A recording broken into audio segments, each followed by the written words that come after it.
दोस्तों, जिस प्रकार एक सिक्के के दो पहलू होते हैं, उसी प्रकार हमारे जीवन के भी दो पहलू होते हैं, सुख और दुख। जब किसी के जीवन में सुख है तो आज न कल उसके जीवन में दुख भी आएगा, और ऐसा कभी नहीं हो सकता कि एक व्यक्ति के जीवन में सिर्फ सुख ही सुख हो, उसे कभी दुख आए ही ना, वह कभी दुख को देखा ही ना हो, दुख का सामना ही ना किया हो। और ऐसा भी नहीं हो सकता कि किसी व्यक्ति के जीवन में सिर्फ दुख ही दुख हो, उसे कभी भी सुख ही नहीं मिला हो, वह हमेशा दुख और परेशानियों में रहा हो। ऐसा बिल्कुल भी नहीं हो सकता। सुख और दुख जीवन के दो पहलू हैं, और आज हम इस कहानी में जानने वाले हैं कि हमारे जीवन के असली दुख क्या है। अधिकांशतः लोग यह अपने पूरे जीवन में यह जान ही नहीं पाते हैं कि एक इंसान के जीवन का असली दुख क्या है। क्या ये जो हमारे जीवन में रोज कोई न कोई दुख आता है, क्या वही असली दुख है? तो चलिए जानते हैं इस कहानी के जरिए। एक बार की बात है, एक नगरी में एक मोहन नाम का लड़का रहता था। वह बहुत परेशान था, वह दुखी था, क्योंकि वह कोई भी काम नहीं करता था। वह इधर उधर घूमता रहता था। उसके अड़ोसी पड़ोसी में उसके माता पिता भी उसे ताना देते रहते थे कि देखो, तुम्हारे साथ का ही तुमसे आगे निकल चुके हैं, सब तुम्हारा मित्र तुमसे आगे है, वह कोई न कोई काम करता है, उसे देखो वह कितना अच्छा काम कर रहा है, अपने परिवार को पाल रहा है। उसे रोज ताना मिलता क्योंकि वह कोई भी काम नहीं करता था। यहाँ तक कि उसके दोस्त, उसके माता पिता सभी उन्हें यह कहकर चिढ़ाता था कि देख, तेरे मित्र कितना अच्छा काम कर रहा है और तू खाली बैठा रहता है। वो करता तो क्या करता, उसे काम भी नहीं मिलता था, और वह अब इस बात को लेकर बहुत दुखी, बहुत परेशान रहने लगा। वह सोचने लगा, मेरा किस्मत ही फूटा है, मैं कोई काम का नहीं हूँ, मुझे सब बस चिढ़ाते रहते हैं। अब उसे लगने लगा था कि उसका भाग्य ही खराब है, वह अब कोई काम ही नहीं कर सकता, उसे तो सिर्फ दुख ही दुख है। वह इसी दुख और चिंता में वह एक पीपल के पेड़ के नीचे बैठा ये सब सोच रहा था कि अब मेरा जीवन जीने से कोई फायदा ही नहीं है, मुझे तो मर जाना चाहिए, मेरा भाग्य ही खराब है। तभी उस पीपल के पेड़ के नीचे बैठने एक वृद्ध व्यक्ति आता है, और मोहन को परेशान देखकर वह वृद्ध व्यक्ति पूछता है, बेटा क्या हुआ है तुम्हें, तुम इतने परेशान क्यों हो, तुम तो बहुत दुखी मालूम पड़ रहे हो, क्या हुआ है तुम्हें? वह कहते हैं, कुछ नहीं बाबा, मैं क्या बताऊँ, मेरे ही जीवन में दुखों का पहाड़ है, मेरा किस्मत ही खराब है। और फिर वह वृद्ध व्यक्ति कहता है, बेटा चिंता मत करो, तुम्हारा सभी दुखों का समाधान एक बौद्ध भिक्षु के पास है। वहीं पासी के नदी के किनारे एक बौद्ध भिक्षु का कुटिया है, वहां तुम जाओ, तुम्हारे दुख अवश्य समाधान होंगे, तुम्हारा सभी समस्या का समाधान मिलेगा। और फिर मोहन उन बौद्ध भिक्षु से मिलने चला जाता है। वह बौद्ध भिक्षु नदी के पास एक वृक्ष के नीचे बैठा अपने पूरे ध्यान में लीन थे, वह ईश्वर के साधना में लीन थे। जब वह उन बौद्ध भिक्षु को ध्यान में देखता है तो वह उनके ध्यान से जागने का प्रतीक्षा करता है। थोड़ी देर बाद वह बौद्ध भिक्षु अपने ध्यान से बाहर आता है तो वह मोहन को अपने सामने देखता है, और फिर मोहन उन बौद्ध भिक्षु को दोनों हाथ जोड़कर प्रणाम करता है और कहता है, हे भंते, मेरे जीवन में बहुत दुख है, मेरा तो किस्मत ही खराब है, मुझे सब धिक्कारता रहता है, मैं निकम्मा हूँ, मुझे मेरे जीवन में इतना दुख परेशानी क्यों है? फिर वह बौद्ध भिक्षु कहता है कि तुम्हें क्यों दुख है, किस बात की दुख है? तब मोहन कहता है कि भंते, कि मैं कोई काम नहीं करता, मुझे कोई काम नहीं देता, सभी लोग मुझे, मेरे दोस्त मित्र मुझे नीचा दिखाते हैं, और मेरे माता पिता सगे संबंधी भी बस ये कहता रहता है कि देख उनका लड़का यह कर चुका, उनके लड़का वह कर चुका, तुम निकम्मा हो, यह कहकर ताना देते रहते हैं। और फिर यह सुनकर वह बौद्ध भिक्षु हंसने लगता है और कहता है, ये तुम्हारा दुख है, यह तो दुख ही नहीं है, यह तो सामान्य है। जब तुम्हें असली दुख हो तभी तुम मेरे पास आना, तब मैं तुम्हें उसका समाधान बताऊंगा। तभी मोहन कहता है, गुरुवर क्या यह दुख मेरा असली दुख नहीं है?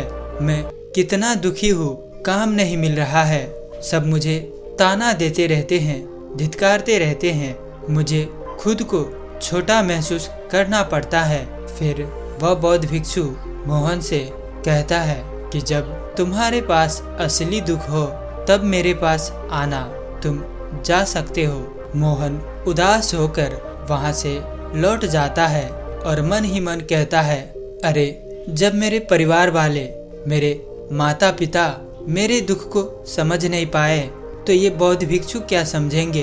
अब मैं कुछ करके दिखाऊंगा। और फिर मोहन छोटा सा व्यापार शुरू करता है और वह धीरे धीरे अपने मेहनत और बल से उस व्यापार में उन्नति करते जाता है। अब उनके माता पिता अपने बेटे को कोई काम करता देख खुश होने लगते हैं। वह सोचते हैं, चलो इसने कोई काम तो शुरू किया। धीरे धीरे मोहन के काम को देखकर उसके सगे संबंधी भी उनसे प्रेम करने लगता है। ऐसा करते करते कुछ ही सालों में अब वह अपने व्यापार को बहुत बड़ा कर चुका था। यह देखकर उसके माता पिता, सगे संबंधी उन्हें बहुत प्रेम करने लगा था और साथ ही अब उसके दोस्त मित्र भी बहुत सारे बन गया। अब उसके मित्र भी उसके आगे पीछे चलता रहता, उसके कामों में हाथ बटाने लगा था, उसके तारीफ करते करते थकता नहीं था। जो लोग पहले उनके बुराइयां करता था, उन्हें भला बुरा कहता था, अब वह उनके तारीफ करने लगा था। और तभी उनका एक मित्र उनके पास आता है और कहता है, देख मित्र, तुम्हें अपने व्यापार को विस्तार करना है, बहुत बड़ा करना है, ताकि हमारे राज्य में तुमसे बड़ा व्यापार किसी का न हो। तुम जब ऐसा कर लोगे तो तुमसे नगर के राजा भी ऋण लेने आएगा, तुमसे मदद मांगेगा और तुम्हारा व्यापार इतना बड़ा हो सकता है, तब राजा भी तुम्हें सम्मान करेंगे। मोहन अपने मित्र का बात मान लेता है और वह जुट जाता है अपने व्यापार को बड़ा करने में। वह कैसे भी करके नगर के सभी जगहों पर अपना व्यापार शुरू करना चाहता था और इसके लिए वह अपने दोस्तों से ऋण लेना चालू कर दिया। वह सभी से ऋण पूंजी उधार मांगने लगा था, जिससे वह व्यापार को विस्तार कर सके। अपने दोस्तों से ऋण लेकर वह सभी ठावों में अपने व्यापार तो खोल लिया था, लेकिन वह जो वस्तु उत्पादन कर रहा था वह सभी जगहों पर दे नहीं पा रहा था। अब उनके उत्पादक तत्वों के गुणवत्ता भी कम हो गया था। उसे व्यापार विस्तार करने में खर्च बहुत लग रहा था। वह अब जो उत्पादन पदार्थ भी उनके गुणवत्ता भी कम कर दिया था, जिससे अब उसका सामान कोई भी नहीं खरीदता। जो वह बेच रहा था उसके गुण में काफ़ी ज़्यादा कमी के कारण उनका व्यापार धीरे धीरे बढ़ने की बजाय उल्टा घटने लगा था। वह अब व्यापार के सारा पैसा अपने ऋण उतारने में लग गया था। उनके ऊपर चारों तरफ के तनाव आने लगा था। जो लोग मोहन को ऋण दिया था वह सभी ज़्यादातर उनके मित्र ही थे और वह सबसे पहले अपना ऋण मांगने लगा। ये सब उनके मित्रों के ही चाल था। वह मोहन को बर्बाद करना चाहता था, इसीलिए उन्हें बहकाकर व्यापार करने के लिए ऋण दिया था और कुछ मित्रों ने तो उन्हें पैसा वापस ना देने पर उनका हत्या कर देने का धमकी भी देने लगा था। अब उसके सिर पर एक तरफ व्यापार का तनाव और दूसरी तरफ ऋण का तनाव दोनों बढ़ने लगा था, जिसके कारण वह रात को सुकून से सो भी नहीं पा रहा था। वह भर भर रात जागा रहता। इसी तनाव और चिंता में अब उसको लगने लगा था कि मेरे ऊपर इतना बड़ा दुख आ गया है। अब उसे कुछ नहीं समझ में आ रहा था कि वह क्या करेगा। तभी उसे वह बौद्ध भिक्षु का स्मरण आया। उसे यह ध्यान आया कि उन बौद्ध भिक्षु ने मुझे कहा था कि जब तुम्हारे जीवन में असली दुख आए तब तुम मेरे पास आना। आज मैं इतना बड़ा दुख में फंसा हूँ कि मेरे जान पर बन आई है। यही मेरे जीवन का सबसे बड़ा दुख है, वास्तविक दुख है। और मोहन एक सोने के बर्तन में कुछ सोने का सिक्का भरकर जो उसने मेहनत से कमाई थी वही बौद्ध भिक्षु के पास जाता है और प्रणाम करके कहता है कि हे भंते, आज मेरे जीवन में असली दुख आया है। मैं आपको यह सोने के बर्तन और कुछ सोने के सिक्के आपको भेंट करना चाहता हूँ। देखिए, मैं उस दिन गया था और मैं अपने बल पर वह दुख को समाधान कर लिया।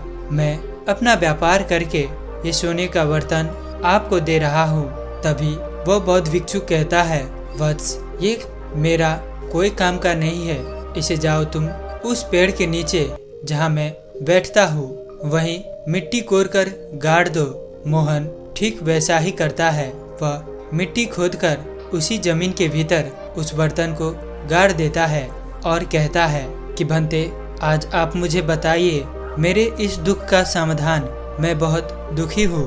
और तभी वह बौद्ध भिक्षु कहते हैं, भंते, तुम्हें क्या हुआ है, पहले यह तो तुम मुझे बताओ। और फिर मोहन कहता है कि भंते, मैं जब यहाँ से गया तो मैं अपना एक छोटा सा व्यापार शुरू किया और धीरे धीरे करके मैं कुछ ही सालों में उस व्यापार में बहुत उन्नति प्रगति करने लगा। इसे देख मेरे परिवार वाले, मेरे दोस्त मित्र सभी मुझसे प्रेम करने लगे। वह लोग मेरे पास आने लगे। तभी मेरे एक मित्र ने मुझे यह सलाह दी कि तू अपने इस व्यापार को नगर के सभी क्षेत्र में करो। तुम अपने व्यापार को पूरे नगर में फैला दो, जिससे तुम एक बड़ा व्यापारी बन जाओगे और नगर के राजा भी तुमसे मदद मांगेंगे, ऋण मांगने के लिए आएंगे। और ऐसा करने के लिए मुझे पैसों की जरूरत थी। मैं व्यापार को विस्तार करने के लिए अपने दोस्तों से ऋण उधार लिया। मेरे व्यापार का गुणवत्ता भी घट गई। मेरे ऊपर कर्ज बढ़ने लगा। मेरा व्यापार बढ़ने की बजाय उल्टा घटने लगा। मेरे मित्र ने जो ऋण दिया था मुझसे वह वापस मांगने लगा और ना देने पर जान से मारने की भी धमकी देने लगा। तब वह बौद्ध भिक्षु कहते हैं, ये भी असली दुख नहीं है। जब तुम्हें असली दुख मिल जाए तो मैं उसका हल तुम्हें जरूर बताऊंगा। और वो बौद्ध भिक्षु कहते हैं, अच्छा यह बताओ कि तुम इस दुख से क्या सीखे।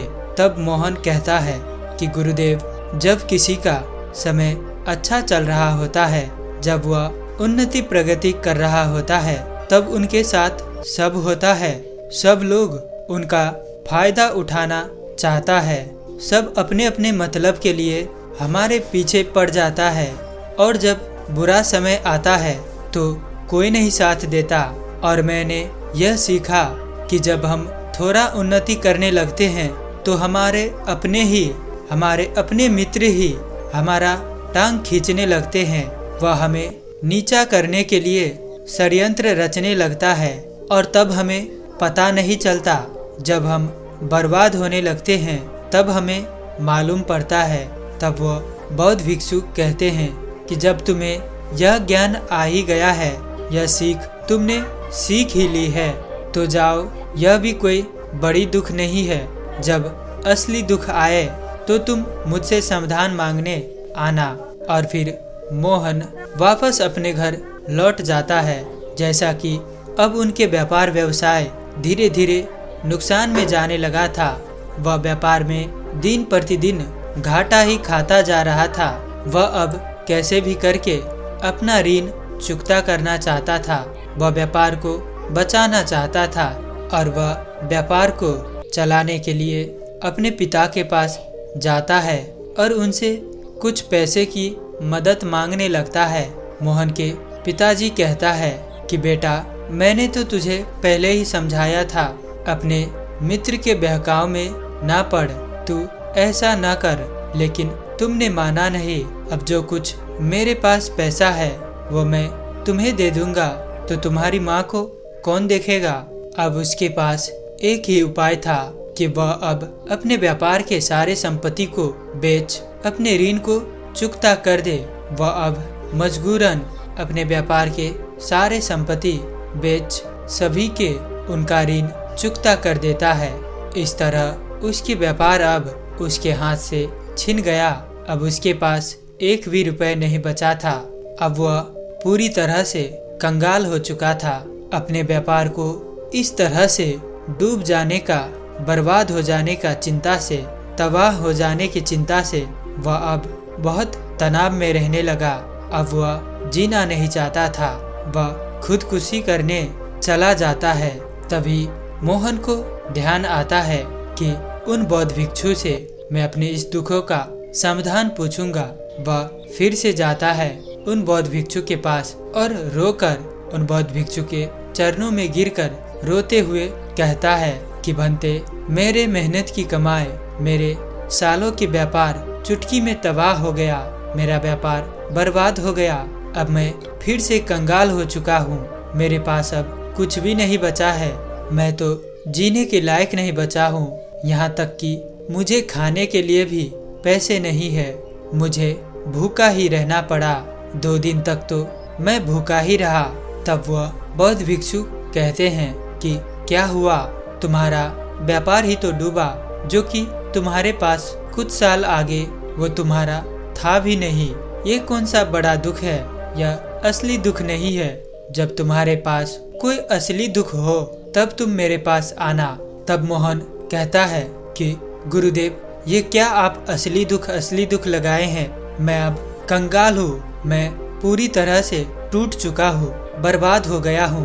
अब मैं किस मुंह लेकर उस नगर में जीऊँ तो जीऊँ, अब कैसे मैं जीऊँ? मुझे जीवित रहने में भी लज्जा महसूस हो रहा है। तब वह बौद्ध भिक्षु मोहन को उसी जगह पर ले जाता है जहाँ उन्होंने उसके हाथों वह सोने की बर्तन जमीन के अंदर गाड़ा होता है। वह बौद्ध भिक्षु जमीन को खोदकर वह सोने की बर्तन और उसमें भरा सोने की सिक्का निकालकर उन्हें दे देता है और कहता है, जाओ इससे अपना कुछ करो, यह मेरे कोई काम का नहीं है। और जब तुम्हें तुम्हारे जीवन में असली दुख आए तभी तुम मेरे पास आना। मोहन उस सोने के बर्तन को बेचकर कुछ पैसों से फिर से अपना व्यापार शुरू करता है। उसका व्यापार बिल्कुल धीरे धीरे चलता था, लेकिन अब उनको कोई ऋण नहीं था। वह शांति से व्यापार करता और पहले जैसा गलती न करने की सीख अपने साथ रखा था। वह अब होशियारी पूर्वक व्यापार में जुटा था, जिससे वह धीरे धीरे अपने व्यापार को वृद्धि भी कर रहा था और व्यापार करके चैन की नींद भी सो रहा था। अब धीरे धीरे उसके माता पिता भी खुश होने लगे और वह हमेशा समझाते रहते कि अब फिर से वैसा गलती मत करना। और मोहन धीरे धीरे अपने व्यापार में आगे बढ़ता ही जा रहा था कि तभी एक दिन उनके माता पिता दोनों के एक साथ ही मृत्यु हो जाता है। पहली बार उसने अपने माता पिता का अर्थ ही दिया था। उन्हें अपने कंधा में लाद शमशान तक ले गया था। उन्हें अपने माता पिता के मृत्यु का गहरा आघात लगा, जिससे वह उसे अब खालीपन महसूस होने लगा। वह कहने लगा कि कुछ ही दिन पहले मेरे माता पिता मेरे साथ हंसते खेलते थे, मेरे साथ साथ रहते थे, मुझसे प्यार करते थे और वह सब कुछ छोड़ छाड़ कर मुझसे जुदा हो गए, कुछ भी लेकर नहीं गए। अब उसे अपने माता पिता का इतना याद सताने लगा, उसे इतना गहरा आघात पहुंच गया था। उसे अब अपना जीवन ही खालीपन लगने लगा था। वह अब ये सोचने लगा था कि मनुष्य का जीवन क्या ऐसा ही होता है? क्या वह इसीलिए जीता है कि वह एक दिन मर जाए? मरने के बाद व्यक्ति कुछ लेकर भी नहीं जाता। अब उसके मन में यह प्रश्न चलने लगे कि वह क्यों जिंदा है, वह क्या है, उसके जीवन का लक्ष्य क्या है, वह कौन है। और तभी मोहन निर्णय करता है कि वह एक बार उन बौद्ध भिक्षु के पास जाएगा और अपना दुख बौद्ध भिक्षु से साझा करेगा। वह बौद्ध भिक्षु के पास जाता है, उन्हें प्रणाम करके कहता है, गुरुदेव, आपने सत्य कहा था कि वह सभी दुख मेरे वास्तविक दुख नहीं थे, वह असली दुख नहीं था। आज मुझे क्यों सब कुछ व्यर्थ लगने लगा। मैं पहले जो व्यापार, भौतिक सुख साधनों में सुख खोजता रहा, वह वास्तव में वो मुझे सुख दे ही नहीं रहा है। और फिर मोहन कहता है कि गुरुदेव, मैं यह जानना चाहता हूँ कि यह जीवन क्या है। क्या जीवन यही है कि भौतिक सुख और संसार के वस्तुओं के पीछे भागते रहना? और यह मृत्यु क्या है? क्या मनुष्य मरने के लिए ही जन्म लेता है? मैं कौन हूँ? मेरा लक्ष्य क्या है? मैं किस लिए हूँ? यह जीवन क्यों है? आज मुझे इन सभी सवालों ने मुझे बहुत दुख दे रहा है, मुझे पीड़ा दे रहा है, मैं दुखी हूँ। और फिर वह बौद्ध भिक्षु मोहन से कहता है कि वत्स, यही वह असली दुख है और इसका मैं तुम्हें समाधान भी बताऊंगा। इसके अलावा बाकी सारा दुख तो सामान्य है, जीवन में आता जाता रहता है। मनुष्य के जीवन का एक ही उद्देश्य है, उन्हें खुद को पहचानना, अपने आप को देखना, जीवन मृत्यु के चक्र से मुक्त होना, इस दुख से खुद के अंदर झांकना। और तुम्हें इस दुख का समाधान भी तुम्हें खुद ही मिलेगा, तुम्हारे अंदर मिलेगा। तुम्हें अपने भीतर देखना पड़ेगा, तुम्हें भक्ति और ध्यान का सहारा लेना होगा, तभी तुम इन सभी प्रश्नों का जवाब पाओगे। तुम्हें इन सभी दुखों से मुक्ति मिलेगा, तुम सभी प्रश्नों का अपने भीतर ही उत्तर पाओगे। और वह मोहन बौद्ध भिक्षु के बातों को ध्यान से सुन रहा था। वह समझ गया था कि बाहरी कुछ नहीं रखा है और वह मोहन उस दिन से संन्यास ग्रहण कर लेता है। वह भिक्षु बन जाता है और भक्ति ध्यान में लीन हो जाता है और मोहन आत्मज्ञान की प्राप्ति कर लेता है, जिससे उनके सारे प्रश्नों का सवाल उन्हें मिल जाता है कि जीवन क्या है, मैं कौन हूँ, मेरा लक्ष्य क्या है, मैं किस लिए इस संसार में आया हूँ। इन सभी सवालों का उत्तर अब मोहन को मिल जाता है। तो दोस्तों, उम्मीद है कि आपको इस कहानी से जरूर कुछ न कुछ सीखने को मिला होगा, इसीलिए इस वीडियो को लाइक और औरों के साथ शेयर करना बिल्कुल मत भूलिएगा। और इसी तरह हमें साथ देने के लिए इस चैनल को जरूर से जरूर सब्सक्राइब करें और अंत तक कहानी में बने रहने के लिए मैं किशन शर्मा आप सभी का दिल से बहुत बहुत धन्यवाद करता हूँ। तो मिलते हैं ऐसी कोई और नई वीडियो में, तब तक के लिए अपना ख्याल रखें। धन्यवाद।